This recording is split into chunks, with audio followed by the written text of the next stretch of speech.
मांस खाने में प्रसिद्ध राजा बक की कथा। श्रेनिक महाराज ने गौतम गंधर से पूछा, नाथ, मांस के खाने से किसने कैसे कैसे दुख भोगे हैं, सो भी कहिए। तब गंधर भगवान बोले, श्रेनिक, सुनो, जिसने मांस के खाने से दुख भोगे हैं उसी का उपाख्यान कहा जाता है। मांस के खाने वालों में एक बक नाम का राजकुमार अधिक प्रसिद्ध है। उसने संसार के बढ़ाने वाले बहुत दुख देखे हैं। श्रेनिक ने कहा, महाराज, यह बक कौन था? किसका पुत्र था? इसे मांस खाने की रुचि कैसे हुई? और इसने कौन कौन दुख भोगे? गंधर भगवान बोले, तुम्हारा पूछना बहुत ठीक है। उसके उपाख्यान से लोगों को बहुत कुछ शिक्षा मिलेगी, इसलिए मैं उसे संक्षेप में कहता हूं। इस भारतवर्ष में मनोहर नामक देश के अंतर्गत एक कुशाग्र नाम का सुंदर शहर था। उसमें भूपाल नाम का राजा अपनी विदुषी महारानी लक्ष्मीमती सहित राज्य करता था। लक्ष्मीमती सब गुणों से विभूषित थी। राजा तो जिनधर्म का परम भक्त था, परंतु इसका पुत्र बक मांस खाने में बड़ा ही लोलुपी था। जब प्रतिवर्ष अष्टाहनिका पर्व आता था, तब महाराज अपने सारे शहर में बड़ा ही महोत्सव करवाते थे और यह घोषणा फिरवा देते थे कि मेरे शहर में कोई भी पुरुष जीवहिंसा न करने पावे। यदि कोई करेगा तो वह राजद्रोही समझा जाएगा। उस वक्त बक ने पिता से प्रार्थना की कि पिताजी, मुझे मांस की आदत पड़ गई है, मैं बिना मांस के कैसे रह सकूंगा। तब उन्होंने पुत्र का अधिक आग्रह देखा। तब वे बोले, यह काम सर्वथा बुरा है, परंतु तुम यदि नहीं रह सकते तो देखो, एक जीव के सिवाय अधिक की हिंसा मत करना। पुत्र अपने पिताजी के वचनों को स्वीकार कर अपने नियमानुसार रहने लगा, अर्थात प्रतिदिन एक जीव के घात से अपनी जीभ को शांत करने लगा। और बाकी के सब लोगों ने राजाज्ञा के अनुसार सर्वथा हिंसा करना छोड़ दिया। अष्टाहनिका पर्व में एक दिन रसोइये ने बक के लिए जो भोजन बनाया था उसमें मांस भी पकाया था। रसोइया भोजन को वहीं पर रखकर कुछ काम के लिए बाहर चला गया। इतने में किसी बिल्ली ने आकर मांस खा लिया। जब रसोइया आया और देखा कि बिल्ली मांस खा गई है, तब उसे बड़ी चिंता हुई।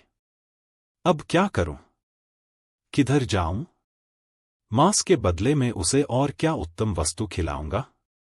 राजपुत्र मांस का बड़ा ही प्रेमी है, वह यह हाल देखकर नियम से मुझे दंड देगा। ऐसा विचार कर रसोइया शहर के बाहर गया और वहां किसी मरे हुए बच्चे को पृथ्वी में गढ़ा हुआ देख उखाड़ लाया और मांसलोलुपी राजकुमार के लिए उसने उसे ही पकाकर रख दिया। राजकुमार जब भोजन के लिए आया, तब रसोइये ने उसकी बहुत भक्ति की। जब राजपुत्र भोजन के लिए बैठ गया, तब रसोइये ने पहले तो नाना प्रकार के व्यंजन परोसे और पीछे वह मांस भी परोस दिया। आज के मांस का स्वाद उसे बहुत अच्छा लगा, इसलिए उसने रसोइये से पूछा, ठीक ठीक बता कि यह मांस किसका है? मैंने तो आज तक कभी ऐसा मांस नहीं खाया था। रसोइये ने कहा, कुमार, यह मांस मयूर का है। राजपुत्र ने फिर कहा, क्या मैंने कभी मयूर का मांस नहीं खाया, जो तू ऐसा कहता है? मयूर के मांस में और इस मांस में तो बहुत फर्क है। मैंने तो न कभी ऐसा स्वादिष्ट मांस देखा था और न कभी सुना था। मैं तुझे क्षमा करता हूं। ठीक ठीक कह दे कि यह स्वादिष्ट मांस किसका है। रसोइया बोला, कुमार, मैंने ठीक हाल भय से नहीं कहा था, किंतु जब तुम क्षमा कर चुके हो तो लो मैं कहता हूं, यह मांस मनुष्य का है। सुनकर कुमार बोला, देख, आज से मेरे संतोषार्थ जैसे हो सके वैसे मनुष्य का ही मांस लाकर बनाया कर। इसके लिए जितना द्रव्य चाहिए उतना मैं दिया करूंगा। रसोइये ने सुनकर विचारा कि मैं रोज रोज मनुष्य मांस कैसे ला सकूंगा। उसने और कोई उपाय न देखकर बहुत से चने, लड्डू, सिंघाड़े, छुहारे तथा नारियल खरीदे और उन्हें लेकर वह सायंकाल के समय कुछ अंधेरा हो जाने पर जहां जहां छोटे छोटे बच्चे खेला करते थे वहां जाने लगा और उक्त चीजें बालकों को देने लगा। बेचारे बच्चे लोभ के मारे उसके पास आने लगे। सच है, सब मोहों में स्वाद का मोह बड़ा ही जबरदस्त है। इस तरह जब बालक रसोइये से हिल गए तब वह उनमें से किसी एक को अवसर पाकर पकड़ लेता और गला दबाकर तथा वस्त्र में छुपाकर घर ले आता और राजकुमार को उसके मांस से प्रसन्न करता। ऐसा करते करते बहुत काल बीत गया। इतने में ही भूपाल जिंदीक्षा से दीक्षित होकर तपोवन चले गए और राज्याधिकार बक को मिल गया। वह स्वच्छंद होकर राज्य करने लगा। इसी तरह समय बहुत बीत गया। बालक दिनों दिन घटने लगे। लोगों को बड़ा ही भय हुआ। सबने मिलकर विचारा कि यह बात क्या है। इस विषय का पता लगाने के लिए कि बच्चे कहा जाते हैं, बहुत से लोग गुप्त रीति से शोध लगाने लगे। एक दिन दुष्ट रसोइया बालकों को कुछ खाने को देकर ज्यों ही उनमें से एक को पकड़कर ले जाने लगा, त्यों ही लोगों ने दौड़कर उसका गला पकड़ लिया। पकड़ते ही रसोइये ने अधमरे बच्चे को नीचे डाल दिया। बालक को देखते ही लोगों का क्रोध उमड़ आया। उन्होंने उस वक्त उसकी बुरी तरह पत्थर और घूसों से खबर ली। जब उस पर अच्छी मार पड़ी और पूछा गया, तब उसने ठीक ठीक जो बात थी वह कह दी। लोगों को राजा की अनीति देखकर बड़ा विस्मय हुआ। उन्होंने विचार किया कि अब हमें क्या कर्तव्य है। यह पापी राजा तो प्रतिदिन हमारे बाल बच्चों को खाता है और जब इसको लत पड़ गई है तब यह बच्चों के मांस को छोड़ेगा भी नहीं। इससे तो यही उचित है कि हम लोगों को अब एक दिन भी यहां नहीं रहना चाहिए। अरे, वह राजा भला ही क्या कर सकेगा जो हमारी ही संतानों का खाने वाला है। और जब बाल बच्चे ही न रहेंगे तब हमारा जीवन ही किस काम का है। देखो, लोग केवल बालकों ही के लिए तो देश विदेश तक जाने में आगा पीछा नहीं करते हैं। बालक ही तो घर के भूषण कहे जाते हैं। फिर जहां बालकों का ही नाश होता है वहां हम रहकर क्या करेंगे। धन, धान्य आदि जितनी वस्तुएं संग्रहित की जाती हैं वे सब बच्चों के ही लिए की जाती हैं। ऐसी अवस्था में भी हम लोग यहीं रहेंगे तो नियम से हमारा सर्वनाश होगा। वह राजा ही किस काम का है जो बच्चों के साथ इस तरह निर्दय व्यवहार करता है। अंत में सब लोगों ने विचार कर यह निश्चय किया कि यह राजा बड़ा ही दुष्ट और पापी है, सो इसे ही देश से निकलवा देना चाहिए। हम लोग ऐसे नृशंस राजा को कैसे रख सकते हैं और क्यों कर उसकी सेवा कर सकते हैं। विचार करते करते प्रातःकाल हो आया। उजाला होते ही सब महाजन लोग मिलकर राज दरबार में गए। राजा राज्य सिंहासन पर बैठा हुआ था। उसे सब लोगों ने मिलकर सिंहासन से उतार दिया और उसके किसी गोत्रीय पुरुष को राज्य सिंहासन पर बैठा दिया। सच है, बहुतों की सम्मति सभी को स्वीकार करनी पड़ती है। वही राजा है और वही देव है जिसे बड़े लोग मानते हैं, और जब बड़े लोग ही रुष्ट हो जाते हैं तो समझो कि उसका दैव भी उससे परामुख है। जो नीतिपूर्वक चलने वाले हैं उनके लिए सभी सज्जन हैं, और जो अनीति करते हैं उनके लिए भला भी बुरा हो जाता है।